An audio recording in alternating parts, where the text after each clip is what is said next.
ইসলাম আমরা কোন জায়গা থেকে কে কোথা থেকে নিচ্ছি জানি না। ইসলাম নেওয়া লাগবে রাসূলুল্লাহর কাছ থেকে। অমনি হিসাব মিলান, আজকে 1400 বছর পরে 1399 জন মানুষ নবীজির হাতে হাত দিলেন। আল্লাহ আকবারের আয়াত নাযিল করলেন ওই সময়, লাকাদ রাদিয়াল্লাহু আনিল মুমিনিনা ইযা ইউবাইউনাকা তাহতাশ শাজারাতি ফাআলিমা মা ফি কুলুবিহিম ফানসালাস সাকিনাতা আলাইহিম ওয়া আসাবাহুম ফাতহান করিবা। শব্দ দিয়েছেন, দেখেছেন লাকাদ, অবশ্যই আমি আল্লাহ রাজি হয়ে গেছি। অথচ কাজ এখন শুরু হয়নি। আল্লাহ বলেন আমি রাজি হয়ে গেছি। রাদিয়া এটা মাঝির সিগা, এটা অতীতের শব্দ। আল্লাহ গ্যারান্টি দিয়ে বলছেন আমি রাজি হয়ে গেছি আনিল মুমিনিনা, ওই মুমিনদের উপরে, তাহতা শাজারা, এটা বাবলা গাছের নিচে আপনার হাতের উপরে যারা হাত দিয়েছে, এই বায়াত দ্বারা গ্রহণ করছে, ইদ ইউবাইউনাকা, আপনার কাছে যারা শপথ নিচ্ছে, বাক্য বায়াত গ্রহণ করছে, এদের প্রত্যেকের উপরে আমি আল্লাহ রাজি হব না হয়ে গেছি। বলেন বলেন, চিন্তা করলেন না কোনোদিন একটা শোনার পরে যে কেন আল্লাহ রাজি হয়ে গেল? অথচ দুইটা ফরজ তারা তরক করছে, হজ ভেঙে ফেলছে, রোজা ভেঙে ফেলছে। কেন? কি এত ঘটনা ঘটে গেছে? মাত্র একটা মানুষকে ওরা আটক করে রেখেছে, ঘোষণা দিয়েছে মিথ্যা যে মেরে ফেলেছি, তাছাড়া কিছু না। এখনো তো শুরু হয়নি কিছু। এতটুকুর পরে যদি নবী এতগুলো কাজ করতে পারেন, আল্লাহর নবী এতগুলো মানুষের হাত দেওয়ার পরে নিজের হাতটা উপরে বললেন এটা ওসমান নেই। আজকে যারাই বায়াত নিচ্ছে সবার উপরে যেহেতু আল্লাহ রাজি, আমি এই হাতটা দিলাম, এটা ওসমানের হাত। বিশ্ব নবী জানালেন সাহাবীরা, আজকে আমাদের শপথ হচ্ছে একটা, ওসমান হত্যার বদলা না নিয়ে আমরা কেউ মদিনায় ফেরত যাব না। এই সংবাদ যখন ছড়িয়েছে যে 1399 জন নবীর হাতে হাত দিয়ে বায়াত গ্রহণ করছে যে ওসমান হত্যার বদলা না নিয়ে ওরা ফেরত যাবে না মদিনায়, ওরা এই সংবাদকে ভয়ের চোটে ওসমানকে ছেড়ে দিয়েছে। সুবহানাল্লাহ, আলহামদুলিল্লাহ, আল্লাহু আকবার বলার জন্য আমি বলি না। এখানে শিক্ষা কি? একটা মানুষের জীবনের মূল্য কত বেশি। নবীজি শুধু একটা মানুষকে হারিয়েছিলেন, তা ওরা মেরে ফেলেছে, মিথ্যা সংবাদ ছড়িয়েছে। এ কারণে যদি তিনি বলতে পারেন আমরা প্রতিশোধ না নিয়ে আজকে মদিনায় যাব না, হজ এখন থাক, ইহরামের কাপড় খুলে ফেলো, রোজা ভেঙে ফেলো, আগে আমরা প্রতিশোধ নেব, শরীরে শক্তি অর্জন করো। 1100-র উপরে মানুষ মারা গেল 5 তারিখের আগে। আমাদেরও এখন শপথবদ্ধ হওয়া দরকার। আপনি কি বুঝে হ্যাঁ করছেন নাকি আন্দাজে হ্যাঁ করছেন? হ্যাঁ, ইসলাম এটার নাম। আজ আমরা যদি ঐক্যবদ্ধ হয়ে এভাবে সব এক জায়গায় হতে পারি না, একজনের জন্য নবীজি যদি সব বাদ দিয়ে প্রতিশোধ নেওয়ার জন্য শপথ নিতে পারে, 1100 মানুষের জন্য যে লোকটা দায়ী, ও চট করে ঢুকে পড়বার আমরা আঙ্গুল চষবো। আপনি আসেন, আপনাকে দেখছি, আসেন। এখানে একটা টাচ দিয়ে রাখি, কয়েকদিন আগে শিল্পকলা একাডেমির একজন দায়িত্ব পেয়েছেন। এই লোকটার নাম সৈয়দ বেলাল আহমেদ, না হেলাল, বেলাল না হেলাল আহমেদ জানেন। এই লোকটা দায়িত্ব পাওয়ার পরে চেয়ারে বসে ঘোষণা দিয়েছে আল্লাহর বিরুদ্ধে যে 2024 সালে মেয়েদের পর্দা করার দরকার নেই। পর্দা করা এটা তো হামজার নির্দেশ। বলেন বলেন, এ সরাসরি কথা বলেছে হামজার বিরুদ্ধে না আল্লাহর বিরুদ্ধে? এটা যেহেতু তাফসীর মাহফিলে এই মানুষগুলো না, এটা রেকর্ড হচ্ছে, কালকে সারা দেশে ছড়াবে। আমি এখন 18 কোটি মানুষের দায়িত্ব নিয়ে কথা বলছি। ইমিডিয়েটলি এই নাস্তিককে চেয়ার থেকে নামাতে হবে। এই কথা বলেন না কেন? নয়তো এরকম সাহস পাবে, কিছুদিন পরে কালামানিকের মতো আরেকজন আসবে। আমরা চাই এই নাস্তিক সৈয়দ হেলাল উদ্দিন নাকি হেলাল আহমেদ, শিল্পকলার দায়িত্বে যে পেয়েছে আল্লাহর বিরুদ্ধে কথা বলিস। ৯৬% মুসলমানের দেশে আল্লাহর বিরুদ্ধে কথা বলা মানুষ আমরা দেখতে চাইছি। আরে না, ওকে পাল্টাতে হবে, ওকে পাল্টাতে হবে। এর জন্য যদি আবার শপথ নেওয়া লাগে আমরা শপথ নিতে রাজি আছি। স্বপ্ন যখন দেখেছে রাসূলুল্লাহ নায়েবরা, এই স্বপ্ন বাস্তবায়ন হবে। উনি যখন বলেছিলেন জালেমদের নাকের ডগার উপরে কালেমার পতাকা উড়বে, ইনশাআল্লাহ এই স্বপ্ন বাস্তবায়ন হবে। এই জন্য তো আয়াতের মাঝে আল্লাহ ইনশাআল্লাহ দিয়ে আল্লাহু আমিন। নিরাপত্তার সাথে আপনি চলতে পারবেন। মুহাল্লিকিনা রুসাকুম ওয়া মুকাসসিরিনা লা তাখাফুন। যখন মসজিদে হারামে প্রবেশ করে কেউ চুল কসর করে, কেউ টাক করে ফেলবে, কোনো ভয় থাকবে না তোমার মনের ভেতরে। ফাআলিমা মা লাম তা'লামু, এটা তো তুমি জানতে না, আমি আল্লাহ তোমাকে জানিয়েছি। আমি আল্লাহ নিজে জানি, কিন্তু তোমরা নিজেরা এটা জানতে না। ফাজআলা মিন দুনি যালিকা ফাতহান করিবা। আল্লাহ বলেন আমি আরেকটা সংবাদ তোমাদেরকে দিয়ে দিলাম, একটা বিজয়ের সংবাদ দিলাম, তোমরা অতি শীঘ্রই দেখতে পাবে। ১৪০০ বছর আগে রাসূলকে যেমন আল্লাহ দেখিয়েছিলেন, আমাদেরকে দেখাতে পারবে না, ওই শক্তি আল্লাহর নেই। বলেন বলেন। আমরা এরকম ১৩৯৯ জনের মতো যদি ঐক্যবদ্ধ হয়ে শপথ নিতে পারি, আজকে কোন জালেমের ছাড় নেই। আল্লাহ শুধু এতটুকু দেখেই কাফেরদের মনের ভেতরে ভীতি সঞ্চার করে দেবে, ওরা ভয়তে উসমানকে ছেড়ে দেবে। আজ বিশ্বের দিকে তাকান, আন্তর্জাতিক মহলরা কিন্তু অনেকে এখন নজর দিচ্ছে এই দেশের দিকে। এই বিষয়টা গোপনীয়, এই জন্য আমি বলছি না। আপনি মনে করছেন দেশে ইসলাম কায়েম হয়ে গেলে আপনি টিকে থাকতে পারবেন না। আমার পাশে যে প্রতিবেশী আছে, প্রতিবেশী কোনোদিন চায় যে আমরা এদেশে দিন কায়েম করে ফেলি? ওরা আমাদের এই দেশকে যখন ভাগ হয় তখন নাকি সাহায্য করেছিল পাকিস্তানের কাছ থেকে আলাদা করার জন্য। এই জন্য ওনারা আমাদের বন্ধু। আজ ওনারা 7 সিস্টারের মাধ্যমে 7 ভাগ হচ্ছে, আমরাও সাহায্য করব। আপনি যদি 1 ভাগ করে বড় বন্ধু হয়ে যান, আমরা 7 ভাগ করে দিচ্ছি, আমরা তো আরো বড় বন্ধু। অলরেডি শুরু হয়ে গেছে, যা শুরু হয়েছে মণিপুরে। দেখেন কি হয় কয়েকদিন পরে, ধুতি নিয়ে টানাটানি বেজে যাবে দাদার। ফাতাহান করিবা, আসন্ন বিজয় আমরা দেখতে পাচ্ছি, বিজয় খুব নিকটে। আল্লাহ যেন চর্ম চোখে এটা দেখার তৌফিক দেয় যে দেশটা কোরআন দিয়ে চলছে এবং নিরাপদে আছে। শুধু চললেই হবে না, নিরাপত্তা লাগবে। 228টা রাষ্ট্র এখন দুনিয়ায়, মাত্র 57টা মুসলিম রাষ্ট্র, এর ভেতরে অধিকাংশগুলোই মুনাফিক। কথা বলেন না কেন? তাও আশপাশের প্রতিবেশীগুলো যদি ইমানদার পেতাম, তাও আশার সঞ্চার হইতো। প্রতিবেশীগুলো সব হারামি আর বেঈমান। তারপর মনুষ্যত্ব যেহেতু আছে, চীনের রাষ্ট্রদূত যা বলেছে সেই দিন, এমনকি মায়ানমারের রাষ্ট্রদূত যে পজিটিভ কথাগুলো বলছে, আশা করছি বাকি যারা আছে সবার মন আল্লাহ ঘুরিয়ে দেবে। এই দেশে আবার নায়েবে রাসূলের স্বপ্ন পূরণ হবে, কালেমার পতাকা পথপথ করে উড়বে ইনশাআল্লাহ। মেয়েদের যে জুজুর ভয়গুলো দেখানো হচ্ছে যে ইসলাম দেশে কায়েম হয়ে গেলে আপনাদের ঘরের ভেতরে থাকা লাগবে, এটা মিথ্যা কথা।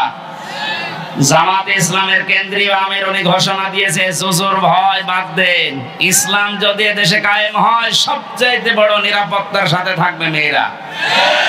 তখন আর ধর্ষণের সেঞ্চুরি হবে না। কথা বলেন। আল্লাহ আমাদেরকে এই দৃশ্য দেখার সুযোগ যেন করে দেন, বলেন আমিন। আপনাদের যে মাইকের অবস্থা, আমার গলা এখনই শেষ হয়ে যাচ্ছে। মুসলমানদের ভেতরে যারা মাঝারি আর ছোট জালেম ছিল, বড় জালেম তো সব পালিয়েছে, মাঝারি আর ছোট জালেম যারা ছিল তারাও এখন দিশেহারা। এদিক ওদিক না পেয়ে তারা এখন দলে দলে পালে পালে ইসলামে আসতেছে। মানে বোঝা যাচ্ছে যে এতদিন ওরা আসল মুসলমান ছিল না, কারণ যারা জুলুম করে ওরা মুসলমান থাকে না। কথা বুঝতেছেন? যারা জালেম এরা আল্লাহর মামলার আসামি। আমাকে মামলা দিয়েছিল এদেশের যিনি দায়িত্বে ছিলেন উনি, কিন্তু আল্লাহ মামলা দেবে ওনার বিরুদ্ধে, কারণ উনি জালেম গণহত্যাকারী হিসাবে তামাম দুনিয়ায় এখন স্বীকৃতি পেয়ে গেছে। তামাম দুনিয়ায় 228টা রাষ্ট্র, 57টা মাত্র মুসলমান রাষ্ট্র, বাকি সব তো ইহুদি খ্রিস্টান বৌদ্ধ হিন্দু। এগুলো দুনিয়ার সবাই এখন ঘোষণা দিচ্ছে যিনি পালিয়ে গেছে গত 2 দিন আগে তার ছেলে স্ট্যাটাস দিয়েছে, আমার মা কুকুরের মতো পালিয়ে গেছে। কি সুন্দর স্ট্যাটাস দেখেছেন, আমার মাকে দেশের মানুষ কুকুরের মতো তাড়িয়ে দিয়েছে। সুবহানাল্লাহ। সুতরাং যিনি পালিয়ে গেলেন তিনি সহ যারা দোসর ছিল, জালেমদের বড় বড় দোসরগুলো, যারা সরাসরি গণহত্যার সাথে জড়িত, 1150 মানুষ হত্যা করেছে এই দেশে 5 তারিখের আগ পর্যন্ত। এখনো পর্যন্ত 2700-র উপরে হাসপাতালের বেডে কাতরাচ্ছে। যার ভেতরে ন্যূনতম মনুষ্যত্ব আছে সে কোনো দিন জালেমের পক্ষ নিতে পারে না। কারণ কেউ যদি জালেমের তোষামত করে তাকে আল্লাহ 2টা জিনিস থেকে বঞ্চিত করে দেয়। 1 নম্বরে সে মরণের সময় ঈমান পাবে না, 2 নম্বরে ওর জন্য নবীর সুপারিশ হারাম। এখনো পর্যন্ত যারা জালেমের সাফাই গাচ্ছেন, তোষামতি করছেন, তাকে সাহস যোগাচ্ছেন যে আপা ঘাবড়াবেন না, আপনি ঘাবড়ালে আমরা নরম হয়ে যাই, আপনি মানুষ আছে না, আর আপনি তো জানোয়ার হয়ে গেছেন। আপনার এই সমস্ত কথা শুনে পাগলামি করে বলছে যে না আমি পাশে আছি, চট করে ঢুকে পড়বো, আপনি আসেন, আপনি আসেন। মাথা খারাপ হয়ে গেলে মানুষ কি না বলে কি না করে। এক লোক ছেলেকে বলছে, এই দোলা ভাই দাঁড়াও। দোলা ভাই মানে একবারে বাড়ি থেকে বলছে, মা আমি মারা যাব। মারা যাবে কেন? বাবা আমার দোলা ভাই ডেকেছে। ঠিক আছে, ও মেনসে বাড়ি আসো করে আমি দেখতেছি। সারাদিন পরে যখন বাড়িতে এসেছে ডাক দিয়ে বলছে, কি গো তোমার মাথা ঠিক আছে? তুমি নাকি ছেলেকে দোলা ভাই ডেকেছো? বলছে, আরে মা গরু হারার এরকম হয়, একটা গরু হারিয়ে গেছে। কি হারিয়েছে? একটা গরু হারিয়ে গেছে, তাই ছেলেকে দোলা ভাই বলে ফেলছে, স্ত্রীকে মা বলে ফেলছে। একটা রাজত্ব হারিয়ে গেলে মাথা ঠিক থাকে? এই জন্যই তো উল্টা পাল্টা বকতেছে। নাই তো যে লোকটার নামে 113টা মামলা আছে, মার্ডার মামলা, গুমের মামলা, সে কোন সাহসে এই কথা মুখ দিয়ে বের করে যে আমি পাশে আছি, চট করে চলে আসবো? ওর মাথা খারাপ হয়ে যায়নি? আপনি কি জানেন কত মানুষের বুক খালি করেছে আপনি? কত মানুষ আশায় আছে আপনার শুধু একটু চামড়া পাওয়ার জন্য? কত মানুষ মান্নত করে আছে, আল্লাহ তুমি একটু চামড়া দিও। সুতরাং যেহেতু রাজত্ব হারিয়ে গেছে, তো আজকের স্ট্যাটাস দিয়েছে জয় সাহেব যে আমার মার মাথা খারাপ, ওনার কোনো বক্তব্য আপনারা কাউন্ট করবেন না। গর্ব হারালে মানুষ যদি বউকে মা বলে ফেলে, ছেলেকে দোলা ভাই বলে, রাজত্ব হারিয়ে গেলে অনেকে অনেক কিছু এখন বলবে। সমস্ত কথা আমরা কিছু মনে করবো না ইনশাআল্লাহ। কারণ এই মানুষগুলো এখন আর আমাদের টার্গেট নেই, এখন এরা টার্গেট হয়ে গেছে আল্লাহ। জালেমরা টার্গেট কার? এটা তো আমি বানালাম নাকি?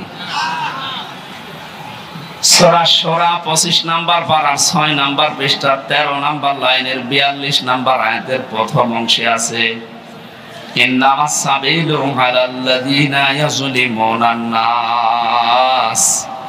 আল্লাহ পাক বলেন, অবশ্যই আমি আল্লাহ নিজে মামলা দায়ের করব যারা মানুষ হয়ে মানুষের উপরে জুলুম করেছে। শব্দের দিকে খেয়াল করেন তো, যেহেতু আলেম আছে এখানে, আল্লাহ ইয়াজলিমুন কেন দিলেন? 2টা শব্দ নিয়ে কালটা গঠিত, 2টা কাল আছে এর ভেতরে, 2টা সময় আছে, বর্তমান, ভবিষ্যৎ, প্রেজেন্ট, ফিউচার। আল্লাহ ইয়াজলিমুন আল মুসলিমুনা দিতে পারতেন যে মুসলমানদের উপরে যারা জুলুম করেছে। আল্লাহ দিয়েছে ইয়াজলিমুন আন নাস। হিন্দু কি মানুষ না? কথা বলেন না কেন? খ্রিস্টান মানুষ না? এ পৃথিবীতে যে ধর্মের অনুসারী হোক না কেন, লোকটা তো মানুষ।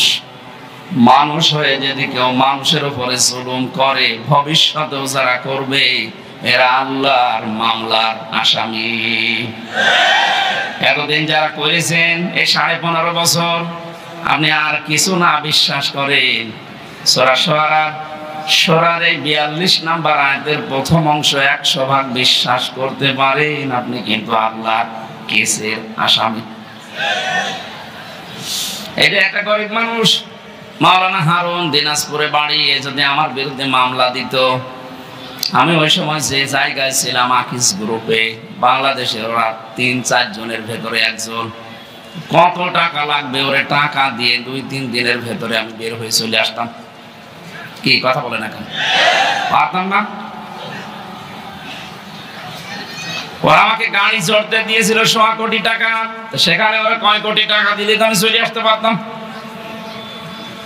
যেহেতু আমার মামলার বাদী হারুন না, সভাপতি সাহেব না, একেবারে সরাসরি রাষ্ট্র, তার টাকা খাবেন না ওইভাবে। যারা মামলার বাদী যত বড় হয়, মামলা তত জটিল হয়। 3টা বছরের ভেতরে বহু চেষ্টা চালিয়েছে আমার পরিবার, আমার দল মিলে, কোল কিনারা করতে পারে নাই, কিচ্ছু হয়নি।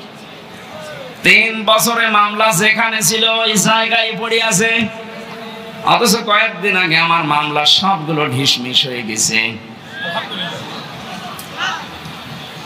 মনে করলাম বলি যে বিচারপতি, 3টা বছর তো মামলা আপনার কাছে ছিল, কিছুই তো করলেন না, আজকে মামলা দেখে বলছেন যে কোনো মাল নেই, কি দিয়ে বিচার করব? যা সব খালাস করে দিলাম। এতদিন বললেন না কেন? এতদিনে তো মামলায় কোনো মাল ছিল না, কথা বলছেন কেন? আজকে বলছেন যে কোনো মাল ম্যাটারেস নেই, কি দেখে বিচার করব? সব খালাস করে দিলাম। সে ধরা পড়ার পর থেকে তো আপনার কাছে উঠতে আছে মামলা, ওই সময় কেন দিলেন না? এই কথাই বলতো মাননীয় আদালত যে হুজুর আমার হাত বাঁধা। কি বাঁধা? বলেন বলেন। বাংলাদেশের 1628 জন মানুষ দায়িত্বে আছে, ছিল, এখনো আছে। একটা মাত্র হাত খোলা ছিল, বাকি 1627 জনের হাত বাঁধা ছিল। গত পরশু দিন আমি যশোরে ছিলাম, ওসি সাহেব এসে বলছে হুজুর আমি আপনার সাথে খাবার খাবো। কেন? এতদিন পর্যন্ত আপনাকে আমি এখানে আসতে দেইনি, আমার কোনো দোষ না, আমার হাত বাঁধা ছিল। আজকে যেহেতু হাত খুলে গেছে, আমি মাপ চাইতে এসেছি, আর একটু খাবার খাবো আপনার সাথে। হাদিসে নাকি শুনেছি যে কিয়ামতে আল্লাহ জিজ্ঞাসা করবে কোন আলেমের সাথে একটু খাবার খেয়েছিলে। এখন মনে হচ্ছে, 15 বছরে মনে হয়নি। এরকম বহু হাত বাঁধা লোক ছিল, এখন সবার হাত খুলে গেছে। বৈষম্য বিরোধী ছাত্র আন্দোলনে যারা শহীদ হয়ে গেল, যারা নিজের জীবন পর্যন্ত দিয়ে, রংপুর বিভাগের যে ছেলেটা জীবন দিল, সারা দুনিয়ায় এখন বীর শহীদ নামে পরিচিত আবু সাইদ। এই বিভাগটাকে উজ্জ্বল করে দিয়ে গেছে। নাম যে ছিল এই নামটাও আস্তে আস্তে মুছে যাচ্ছে, মফিজ আর থাকবে না। এরা এখন সবচাইতে ভালো, আমাদেরকে স্বাধীনভাবে কথা বলতে দেওয়ার জন্য যারা জীবন দিয়েছে তার ভেতরে ছেলেটা 1 নাম্বার। সুবহানাল্লাহ বলতে পারেন না? আল্লাহ যেন শাহাদতের সর্বোচ্চ মাকাম রংপুরে আবু সাইদ শহীদকে দান করে, বলেন আমিন। সুতরাং সংস্কার করার জন্য ওনারা যে উদ্যোগ নিয়েছিল, 9টা দফা দিয়েছিল, তার ভেতরে প্রথম যে আমরা কারো হাত এভাবে বাঁধা রাখতে চাই না, শুধু একজনের হাত খোলা, যা মনে চাইতো তাই করত, আর বাকি সব তো হাত বাঁধা। হাইকোর্টের বিচারপতি যদি বলে আমার কিছু করার নেই, হাত বাঁধা, তাও তো আমার মামলা না, একেবারে ঠুনকো মামলা। এইটা দেখে উনি বলছে না আমার কিছু করার নেই, তো তোর ওই চেয়ারে বসে থাকা দরকার কি? তুই ভ্যান চালা।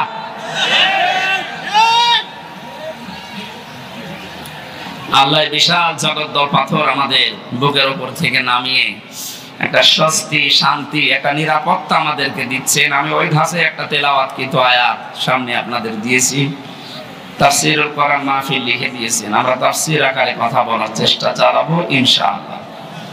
মনে করলাম যে এটা মনে হয় সিরাত মাহফিল, যেহেতু তাফসীর মাহফিল লিখেছেন, আমরা তাফসীর আকারে কথা বলবো। আল্লাহ যেন আমাদের তৌফিক দেন। জাহাঙ্গীর আলম ভাই বলছিলেন একটা স্বস্তি লাগছে, একটা আনন্দ লাগছে, আমাদের আসলে একটা আনন্দ লাগছে। কোন নিয়ামত পাওয়ার পরে যদি তিনটা বিষয় আপনার সামনে আসে, তাহলে আপনি মনে করবেন যে আপনি নিয়ামতের শুকরিয়া আদায় করেছেন। কয়টা? এটা একটা নিয়ামত না? এই যে মুক্ত ভাবে জীবনে কথা বলতে পারছি এখন, উনি বলছিলেন না যে এখন আর অনুমতি নেওয়া লাগবে না। হ্যাঁ, আসলেই তাই। সারা বাংলাদেশের 56,000 বর্গ মাইল। কয়েকদিন আগে গোয়েন্দা বিভাগের যিনি প্রধান এই বাংলাদেশে এখন, তিনি আমাকে বলছিল, হুজুর যেখানে যে ধাসে আল্লাহ কথা বলেছে কোরআনে, আপনি ওই ফোর্সে কথা বলবেন, কোনো বাধা নেই, কারো অনুমতি এদেশে আর নেওয়া লাগবে না। অন্যান্য ধর্মের মানুষেরা যেভাবে তাদের ধর্ম পালন করে, আপনারা কোরআন প্রচার করবেন এই মুসলিম দেশে উন্মুক্ত, কোন মহারথীর আর অনুমতি লাগবে না। এটা বিশাল কথা না? বলছে যদি কেউ বাধা দেয় একটু টাচ দেবেন, এই নাম্বার সেভ করে রাখেন, ওর ঠ্যাং ভেঙে ফেলবেন। আমি বললাম যে স্যার আপনি ছিলেন কোথায়? বলছে না, আমি কয়েকদিন আগে দায়িত্ব পেয়েছি, আমি এর আগে ছিলাম না। আমি একজন মুসলিম, আমার যা দায়িত্ব আমি পালন করব মরণ পর্যন্ত। আল্লাহ যেন তাকে তৌফিক দেন, বলেন আমিন। সুতরাং আমরা চাচ্ছি যত বিভাগ আছে বাংলাদেশে, বিচার বিভাগ, শিক্ষা বিভাগ, যত রকমের বিভাগ দেশে চলছে, স্বাস্থ্য বিভাগ সহ সব বিভাগের যারা দায়িত্বে আছেন, তাদের হাত যেন আর বাধা না থাকে, খুলে যায়। বলেন বলেন। হাত খোলা থাকলে মানুষের যে সাহস হয়, তার বাস্তব প্রমাণে শহীদ আবু সাইদ হাত খুলে দাঁড়িয়েছে। কথা বলেন না কেন? হাত খুলে যেভাবে দাঁড়িয়েছে, কি সাহস বলেন তো? ওর কি জীবনের মায়া ছিল না? ছিল, ওর জীবনেরও মায়া ছিল। আমি কয়েকদিন আগে গিয়েছিলাম আমার কবরে, ওর বাবা বলছিল ছোটবেলা থেকে এরকম প্রতিবাদী, এমনিতেই গরিব মানুষের ছেলে, অন্যায় দেখলে সহ্য করতে পারে না, প্রতিবাদ জানাবে, সে পেছনে যা হয় হোক। যেহেতু হাত খোলা ছিল, দেখেছেন কি সাহস, নিজের জীবন পর্যন্ত বলেছে নে, বুকের ভেতর বলছে ঝড়, বুক পেতেছি গুলি কর, গুলিও করেছিল। যে মানুষগুলো গুলির সাথে সম্পৃক্ত, বলছে স্যার একটা মারি একটা মরে আর একটা যায় না, কি মানুষ আছে? এগুলো সব জানোয়ার। আর ভিডিও করে করে আবার দেখাচ্ছে। যারা এর সাথে সম্পৃক্ত, কাউকে যেন ছাড় দেওয়া না হয়। নিরাপদ যারা একেবারে ছোটখাটো জালেম আছে, এদের অত কিছু করার দরকার নেই। না, ছোটখাটো জালেমেরা আগস্টের 5 তারিখে 1:30 পর্যন্ত সব একেবারে জান্নাতে ছিল। বিকাল 5টা বাজার পরে আমার বংশের, তো আমার কুষ্টিয়ায় বাড়ি, আমার বংশের 100 জনের 98 জন সব বঙ্গবন্ধুকে দ্বিতীয় নবী মনে করে, মানে এইরকম গোড়া আওয়ামী লীগ। আমার বিকাল 5টায় বলছে, বাবাজি আমরা সব পাল্টিয়ে গেছি। পাল্টিয়ে গেছি মানে এখন আমরা সব জামাত ইসলাম। জামাত ইসলাম তাও ভালো, পরিবর্তন হয়ে এত দ্রুত 4.5 ঘন্টার ভেতরে ইমান এনেছে, এখন সব পাল্টিয়ে গেছে। এখানে ছোটখাটো যে মানুষগুলো মাঝারি ধরনের জালেম ছিলেন, আর একেবারে ছোট জালেম, তারা দেখছে না আর কাজ হবে না, কারণ জালেমরা আর ঘুরতে পারবে না এদেশে। মানুষ এখন বড় সচেতন। যারা আসতে চাচ্ছেন, আমরা তো দেখতে পাচ্ছি দলে দলে মানুষ আসতেছে, এখনো তওবার দরজা খোলা আছে, এখনো এদেশে আপনাদের জন্য উন্মুক্ত আছে। ছোটখাটো জুলুম করেছিলেন, ফিরে আসেন, ওয়েলকাম জানাচ্ছি ইসলামে। কোথায় আসবেন বলেন তো? ইসলামে আসবেন। আল্লাহ ইয়াসলিমুন আন নাস এমনি দেয়নি, ওই জুলুম তো বন্ধ হয়ে গেছে, কিন্তু এখনো জুলুম থেমে নেই। আপনি কি মনে করছেন জুলুম বন্ধ হয়ে গেছে? এখন অনেক ঘাপটি মারা মুনাফিক ছিল এই 5 তারিখের পর থেকে আজকের এই 13 তারিখ পর্যন্ত, ওরা এখনো পর্যন্ত থেমে নেই, ওরা এখনো চালিয়ে যাচ্ছে। যারা এগুলো করছেন আপনারা থামেন, নয়তো আপনার কপালে ওই জালেমদের মতো আগুন লাগবে। ওদেরকে এতদিন জালেম বলতেন আপনি নিজে, আর এখন নিজেই জুলুমবাজ হয়ে গেছেন। এখন আপনি নিজে মানুষের বাড়ি ঘরে আক্রমণ চালাচ্ছেন দিনে রাতে, সাদা তো আবার চালু হয়ে যাচ্ছে। এগুলো মানুষ না, এগুলো জালেম, এগুলো মামলার আসামি আল্লাহ। কার? যারা আল্লাহর মামলার আসামি হয় তারা আমাদের বন্ধু হতে পারে? এজন্য আপনারা থামবেন। আপনারা যদি না থামেন, জনগণ উপযুক্ত জবাব দেবে সামনে ইনশাআল্লাহ। আজকে জরিপ দেখেছেন সকালে, ইন্টারন্যাশনাল জরিপ বের হয়েছে বাংলাদেশের 100 জনের 28 জন জাতীয়তাবাদী দল যেটা আছে এটাকে সাপোর্ট করছে। 100 জনের 14 জন যারা বিদায় নিয়েছে জালেমদের সাপোর্টে আছে। 100 জনের 58 জন ইসলাম যারা চায় তাদেরকে সাপোর্ট করছে। এটা যদি অব্যাহত থাকে, চুপ করে। জালেমরা তো বুঝে ফেলেছে, মুনাফিকরাও অনেকে বুঝেছে যে না, এ তো দিনকাল ভালো না। এই কয়দিনের ভেতরে যদি 58 ভাগ হয়ে যায় ইসলামপন্থীরা, আর 1 মাস যেতে দেন, 100 ভাগের 80 ভাগ হয়ে যাবে ইনশাআল্লাহ। এই জন্য অনেকে বলছেন আর দরকার নেই, তাড়াতাড়ি আপনি দেন, আমরা আবার বসি। আবার বসি মানে জায়গাটা যদি ক্লিয়ার না করে ওই জায়গায় দেন, আবার তো দিনের ভোট রাতি হবে। এক লোক বিয়ে করে কেবল বাসর ঘরে ঢুকবে, দাদি শাশুড়ি এসে বলছে দেখো আমার কিন্তু একটা পুতি চাই। পরে মাথা নিচু করে বলছে দোয়া করেন, হবে। শাশুড়ি এসে বলছে বাবা যাই করো আমার কিন্তু নাতি চাই। ঠিক আছে, দোয়া তো করেন। ননদ এসে বলছে আমার ভাতিজা চাই। দেবর এসে বলছে আমার ভাগ্নি চাই। স্বামী এসে বলছে তুমি কি করবা জানি না, আমার কিন্তু বেবি চাই। বউ এবার মুখ উঁচু করে বলছে স্বামী আপনার বংশের কি সব পাগল? কেবল আসলাম, এখন কিছুই হইল না, আর আপনারা এক একজন বেবি চান, ভাতিজা চান, পতি চান, নাতি চান। তাহলে সময় তো দেবেন 10 মাস 10 দিন। সময় না দিয়ে যা করেছেন, আরম্ভ করেছেন, আমি পাবো কোথায়? আমি কি ওগুলো ফ্লেক্সি লোড করে সাথে নিয়ে আসবো? যাদের আমরা দায়িত্ব দিয়েছে ছাত্র জনতা মিলে, এরা কি ফ্লেক্সি লোড করে নিয়ে আসবে? এই জায়গাগুলো পাল্টাতে হবে না? একটু সময় তো দেবেন, অন্তত 10 মাস 10 দিন। কথা বলেন না কেন? এখনই লাফাচ্ছেন। জামাতে ইসলামের কেন্দ্রীয় আমির ডাক্তার শফিকুর রহমান জানিয়েছে আমরা সময় দিতে চাই, যৌক্তিক এবং সম্মানজনক একটা সময় চাই। যে সমস্ত জায়গাগুলো এই 15.5 বছরে পুরাটা নষ্ট হয়ে গেছে, আপনি একটু ভাবেন তো কত বড় দুর্নীতিগ্রস্ত হলে জাতীয় মসজিদের ইমাম পালিয়ে যায়। কেন্দ্রীয় মসজিদ বাইতুল মোকাররমের ইমামও পালিয়ে গেছে। কোথায় ছিল দেশটা? প্রত্যেকটা দিক আর বিভাগ এরকম। এই সুনামগঞ্জের সাল্লায় দেখলাম একটা ইসলাম শিক্ষা পড়াচ্ছে হিন্দু টিচার। আপনি বলেন হিন্দু, সে ইসলাম শিক্ষা পড়াচ্ছে। কোথায় নামিয়েছে ইসলামকে? শিক্ষা ব্যবস্থা কোথায় নিয়ে গেছে? প্রত্যেকটা জায়গা এরকম।